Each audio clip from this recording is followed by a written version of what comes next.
Oi pessoal, tudo bem com vocês? Sejam bem-vindos de volta ao canal. Para quem não me conhece, o meu nome é Bruno Vilas e eu conto casos criminais reais aqui na internet. E se você está chegando por aqui agora e ainda não é inscrito no canal, eu já te convido a se inscrever no canal e ativar o sininho para não perder as notificações. Porque assim, todas as vezes que eu publicar um vídeo novo, o YouTube te avisa e você corre aqui para assistir comigo.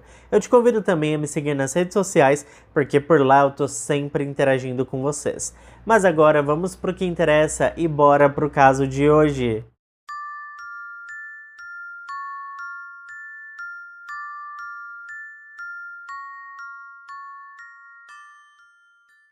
Antes de começarmos o caso de hoje, eu quero dar um aviso para vocês. Este vídeo tem cunho documental e foi produzido através de informações que estão disponíveis na internet e foram compiladas em um vídeo. O intuito deste documentário não é chocar ninguém e muito menos desrespeitar as pessoas envolvidas no caso.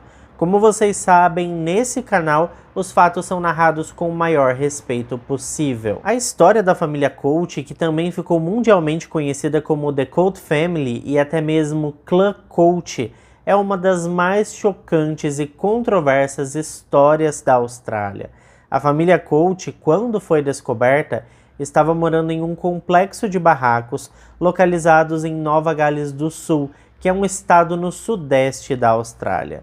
A chocante descoberta aconteceu no ano de 2013 e revelou ao mundo um padrão bizarro de incesto e abusos íntimos. A família Colt era composta por 4 gerações de pessoas, incluindo pais, filhos, irmãos, primos e netos, em um emaranhado de laços consanguíneos indecifráveis.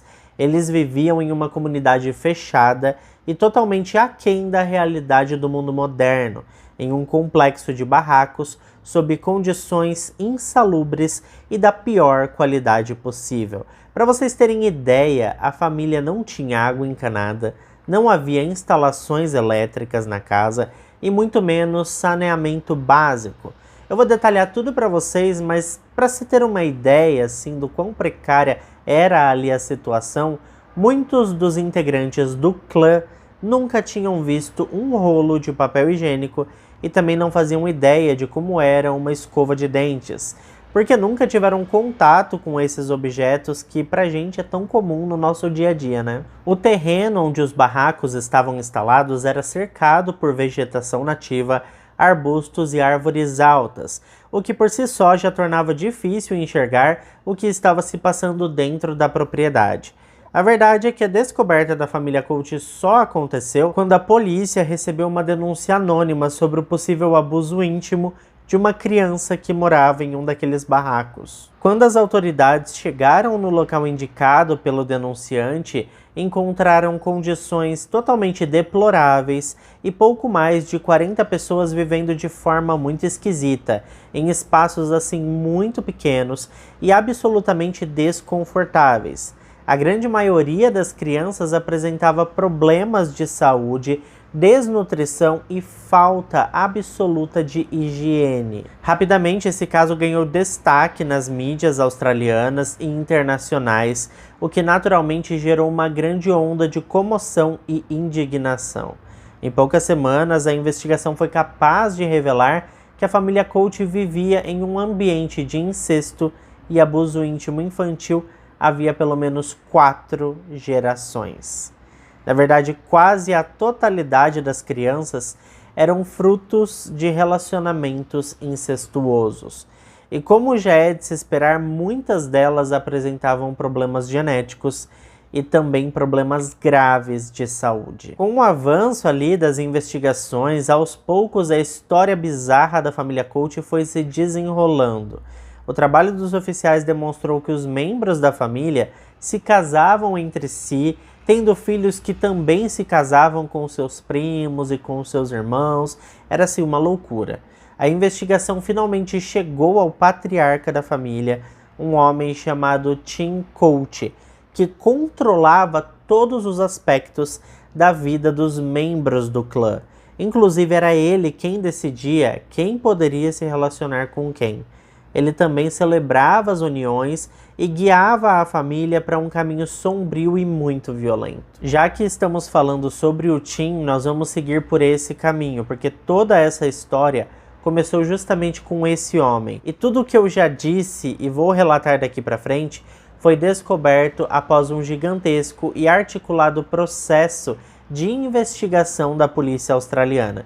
Então eu não vou fazer mistério e vou contar logo tudo, senão esse vídeo vai ficar muito longo e cansativo. A primeira coisa que precisa ser dito é que as verdadeiras identidades dos membros da família nunca foram revelados ao público. Esse nome, Família Colt, é um nome dado pelos tribunais e agências governamentais do país, assim como todos os nomes dos membros da família. A justificativa foi que o incesto é um crime muito sério na Austrália. E a justiça entendeu que dentro daquele contexto, quase todos eram vítimas de certa forma, porque foram manipulados a fazer tudo o que fizeram. E embora muitos deles tenham sido condenados, eu vou falar sobre isso daqui a pouco. A justiça entendeu que as identidades de todos os envolvidos deveriam ser preservadas. Bom, o Tim Colt nasceu no ano de 1943 na Nova Zelândia. Quando ele estava com 23 anos de idade, ele conheceu uma mulher chamada Juni, que nessa altura estava com 19 anos. Eles se casaram no ano de 1966 e as investigações descobriram que a Juni era filha de um relacionamento íntimo que aconteceu entre irmãos. As autoridades acreditam que quando Tim descobriu isso, esse foi assim, o fósforo no palheiro para as atrocidades que viriam nos anos seguintes. Quando ainda moravam na Nova Zelândia, o casal teve 7 filhos, que foram chamados de Martha, Frank, Paula, Cherry, Rhonda, Betty e Charlie. Na década de 70, a família se mudou para a Austrália e se isolou em fazendas afastadas do centro da cidade. O Tim teria dito que seria melhor ficar longe da civilização para que tivessem um contato mais próximo com Deus e com a natureza. A verdade é que o homem começou a abusar da sua filha mais nova alguns anos mais tarde. A filha mais nova era a Betty, e ela começou a ser abusada quando tinha acabado de completar 12 anos de idade. Tim Colt era um homem carismático que convenceu sua família a viver de forma autossuficiente e o mais longe possível da sociedade. Ele criou uma espécie de seita em que ele era o líder e seus filhos eram os seguidores. A família cresceu rapidamente. Os filhos do Tim começaram a violar as suas irmãs, que ficaram grávidas e tiveram filhos. Além disso, a Betty, a filha mais nova, teve 3 filhos do seu próprio pai. De acordo com as investigações, a Juni foi a única que o Tim não permitiu que ninguém tocasse. Conforme o tempo foi passando, irmão se relacionava com irmão, primo com primo, tios com sobrinhos e etc. As vítimas dos abusos eram cada vez mais novas, e ficou comprovado através de alguns depoimentos mais tarde que meninas de 8 a 12 anos de idade eram amarradas em árvores para que seus primos de 13 a 16 anos de idade pudessem abusar delas. E por mais incrível que isso possa parecer, o Tim chegou a engravidar até mesmo as suas netas. Gente, essa família ficou tão confusa que, para vocês terem uma ideia, existia uma moça chamada Petra Colt. A Petra foi violentada quando criança por seu tio, que também era seu meio-irmão, porque ela era filha do próprio pai da sua mãe, a Beth. Ou seja, ela era filha também do seu avô. Existiam assim muitas confusões como essa. Eu dei mesmo só um exemplo para vocês terem noção do que acontecia naquela fazenda. As crianças quase não iam para a escola, na verdade somente quando havia denúncias ao conselho escolar e um agente era designado para visitar a família, que os pais mandavam as crianças para a escola. Elas estavam sempre sujas e sem qualquer tipo de higiene íntima. Quando os agentes marcavam de visitar os alojamentos, o Tim ordenava que fosse tudo arrumado e limpo para que passasse a impressão de que estava tudo em ordem no local. Ele orientava também os seus filhos a mentir para os assistentes sobre a paternidade das crianças. E muitos explicavam que eram filhos de outros pais da Nova Zelândia que tinham sido convidados para emigrar muito tempo depois. Eles contavam umas histórias de que o Tim tinha contato com os pais desses rapazes que moravam na Nova Zelândia e os convencia a mudar para a Austrália em busca de uma vida melhor. Mas é evidente que era tudo mentira, né? Mas o importante para o Tim era que essa tática sempre funcionava. As crianças raramente eram levadas ao médico apenas assim em situações inadiáveis e de emergência. E quando chegavam nas clínicas e hospitais, todos já tinham mentiras prontas para serem ditas aos recepcionistas e também aos médicos. Como eu disse agora há pouco, muitas crianças sofriam de deformidades e problemas médicos. Assim que o Departamento de Bem-Estar Infantil começava a desconfiar de que havia algo de errado com essa família, eles se mudavam para lugares ainda mais remotos e de difícil acesso. Muitas crianças demonstravam comportamento agressivo e costumavam torturar animais e mutilar seus órgãos reprodutores. Uma das maneiras de manter as crianças em silêncio sobre o que acontecia na fazenda era a velha e conhecida tática dos presentes. Todos os abusadores fazem isso, e com o Tim e seus filhos não foi diferente. Eles compravam brinquedos e presentes para as crianças e as chantageavam, dizendo que se não guardassem os segredos da família, a criançada não iria mais ganhar presentes, nem mesmo no Natal. Algumas fotos foram recuperadas pela equipe da polícia e foi possível demonstrar os momentos em que os homens mais velhos se fingiam de Papai Noel e enchiam a sala da residência de presentes para as crianças no Natal. Fora isso, as crianças ganhavam durante o ano bicicletas, triciclos elétricos e muitos outros presentes. Mais tarde ficou comprovado que alguns desses presentes foram furtados de lojas no centro da cidade. As investigações apontaram também que não foram apenas as meninas as vítimas dos abusos. Na verdade, os meninos também eram regularmente abusados pelos seus irmãos, tios e primos mais velhos. E esse comportamento era repetido assim dia após dia, formando uma comunidade de pessoas sendo a todo momento violadas por outras pessoas e meninas grávidas quase todos os anos. Quando as meninas que ficavam grávidas eram muito novas e sabendo que isso chamaria a atenção, o Tim ordenava que os fetos fossem retirados à força, procedimento esse muito invasivo que vitimou algumas dessas meninas. Em outras situações, o Tim e seus filhos justificavam as gravidezes colocando a culpa em forasteiros e homens que passavam pela região a turismo ou em busca de trabalho. Certa vez, um vizinho morador de uma fazenda próxima confrontou o Tim porque viu uma garotinha aparentemente muito nova que estava gestante. O Tim lamentou e esclareceu que um turista neozelandês tinha ido passar férias na fazenda da família e tinha engravidado a menina e depois fugido. Ele foi convidado a comparecer na delegacia e fez uma descrição falsa do tal homem. Na verdade, todas as informações que ele deu eram falsas, né, gente? Porque esse turista nunca existiu. Obviamente, as autoridades não localizaram esse homem e por fim ficou por isso mesmo. Agora, se você estiver se perguntando o que eles faziam para ganhar dinheiro, você vai ficar chocado com o estilo de vida que o Tim adotou. Ele se dizia um artista abençoado por Deus e junto com seus filhos, ele montou uma banda de músicos que se apresentava regularmente em shows na cidade. Como a família vivia em uma situação bastante precária e todos eram obrigados a trabalhar na fazenda, o pouco que eles ganhavam nesses shows era o suficiente para seguirem com a vida. Mas isso, gente, é na visão deturpada do Tim, viu? Porque, como eu disse para vocês, as crianças tinham sérios problemas de desnutrição. Então essa ideia de que todos estavam vivendo de forma plena e abençoada só existia mesmo na cabeça do Tim, porque a realidade era bastante chocante. A June faleceu no primeiro semestre do ano de 2001 e 8 anos depois, em 2009, o Tim veio a óbito por motivos não muito bem esclarecidos. Com isso, a família Colt passou a ser liderada pela Beth, que, como já sabemos, era a filha mais nova do casal.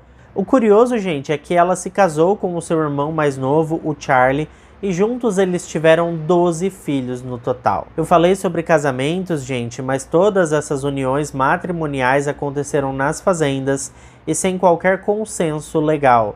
Fora que mesmo os que estavam casados não respeitavam essa suposta união e se relacionavam com outros membros do grupo, mesmo de forma velada. A situação da família, que não era nada confortável, ficou ainda pior na gestão da Beth e do Charlie. As investigações apontaram também que durante todos esses anos a família recebeu diversos pagamentos da Previdência Social, porque perante a lei as mulheres eram mães solteiras.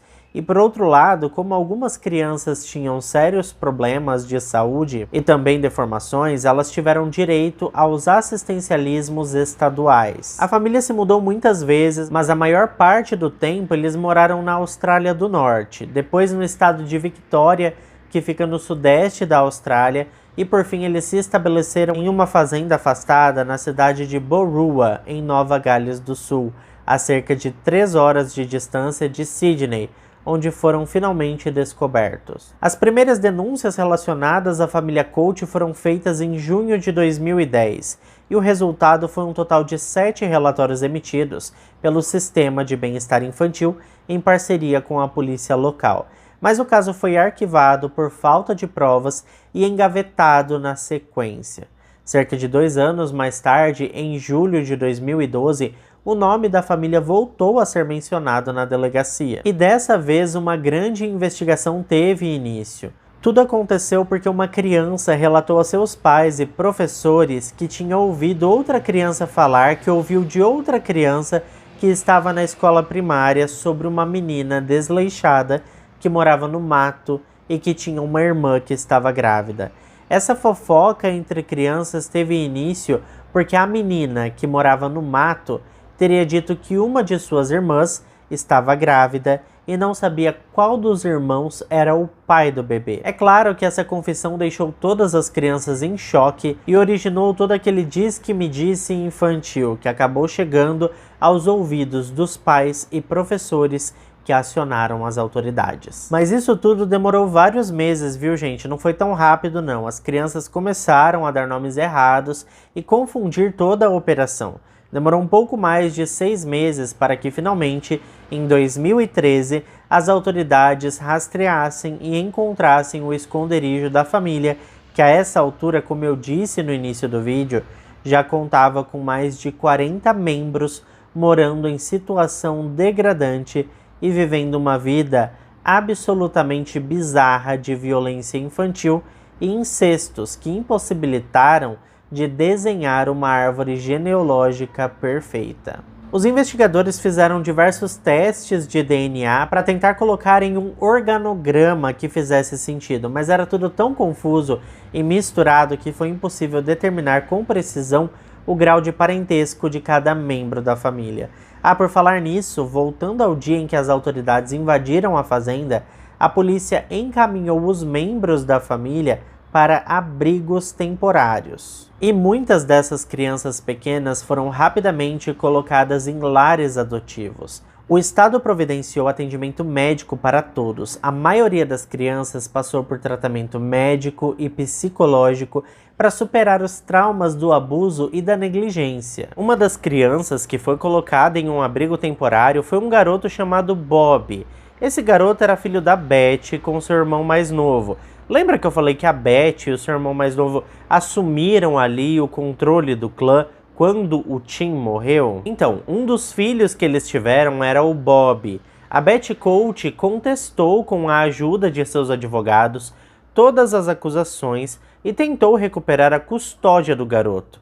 Foi aí que os investigadores vasculharam o celular da Beth e encontraram mensagens de texto de natureza sexual que ela estava havia algum tempo enviando para o seu filho. Ou seja, ela se casou com o seu irmão, teve um filho com o seu irmão e estava provavelmente tendo relações íntimas com o seu próprio filho. Gente, esse caso é muito bizarro, né? Além de tudo isso, os investigadores descobriram que a Beth e seu marido estavam planejando sequestrar outro filho que foi colocado em um orfanato.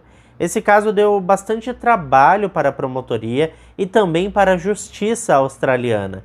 Isso porque as vítimas relutavam em se apresentar ao tribunal. Fora que foi bastante difícil caracterizar a culpa particular de cada infrator, visto que eles nasceram e foram criados com conceitos e padrões de vida que eram considerados normais dentro da comunidade em que estavam inseridos. Ou seja, como a justiça seria capaz de determinar o que era certo e errado para aquelas pessoas, sendo que elas tinham crescido acreditando que tudo o que faziam estava dentro da normalidade.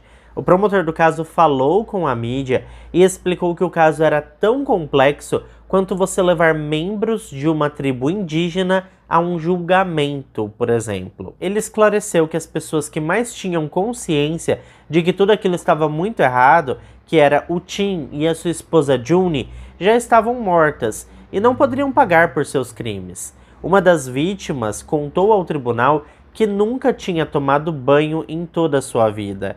Ela explicou também que muitas vezes ela percebia que alguns de seus irmãos não eram magros porque não comiam. Na verdade, eles eram magros porque estavam doentes e ela acreditava que a origem de tudo isso era justamente a falta de banho e higiene. Essa testemunha concluiu dizendo que seus irmãos estavam apodrecendo enquanto ainda estavam vivos. Bom, no final das contas, gente, a justiça australiana condenou alguns membros da família Coach por crimes relacionados ao abuso sexual e incesto. Eles foram, para deixar mais claro, 3 dos filhos do casal Tim e June, além de 3 netos do Tim. Eles foram condenados porque houve comprovação de que eles tiveram participação ativa na organização dos casamentos e abusos cometidos dentro da comunidade.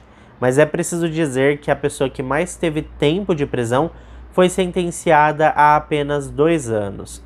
A verdade é que a justiça criminal australiana é bastante fraca em relação às sentenças, e como houve todo um movimento no sentido de que as pessoas envolvidas nesse caso eram mais vítimas do que qualquer outra coisa, as sentenças foram absolutamente curtas. Como eu acabei de dizer, a maior sentença foi a de 2 anos de prisão. Essa história toda deixou o país todo em choque e muitas pessoas questionaram por que a família Coach viveu por tanto tempo em condições tão precárias sem que ninguém soubesse.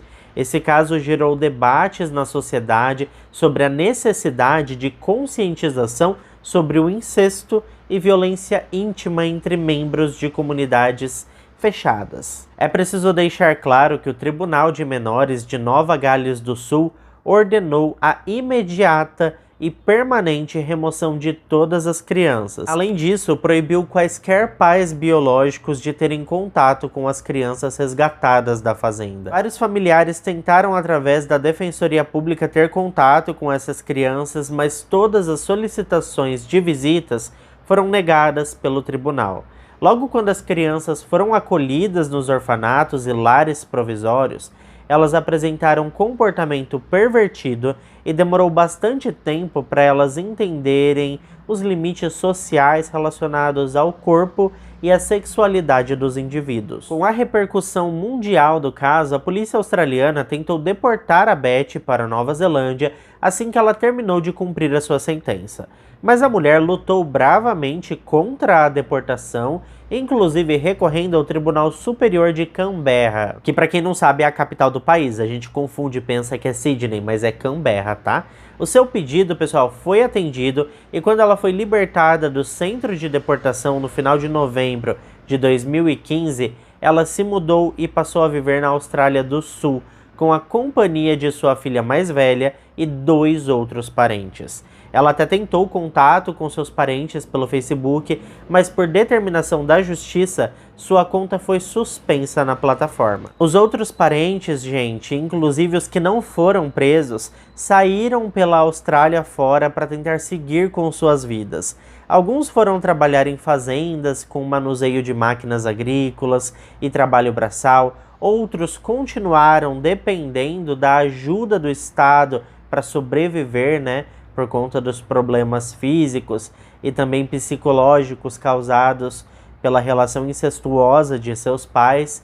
A Beth tentou reunir a família por diversas vezes, mas nunca obteve sucesso, e foi isso que aconteceu. Mas e você? O que você achou de tudo isso? É ou não é uma bizarrice assim sem tamanho? Eu particularmente acho todos esses casos assim onde envolvem relação entre pai e filho, uma coisa muito assim bizarra. E, inclusive eu tenho um outro caso aqui no canal, onde um casal de irmãos, para continuar mantendo a sua relação em segredo, acabou tirando a vida dos próprios filhos. Eu vou deixar aqui embaixo em um comentário fixado para que você possa assistir. E se ficou até aqui comigo, não esquece, é claro, de deixar o seu like, que ajuda muito aqui na divulgação do canal. Eu fico por aqui, um beijo para todos vocês e até o próximo vídeo.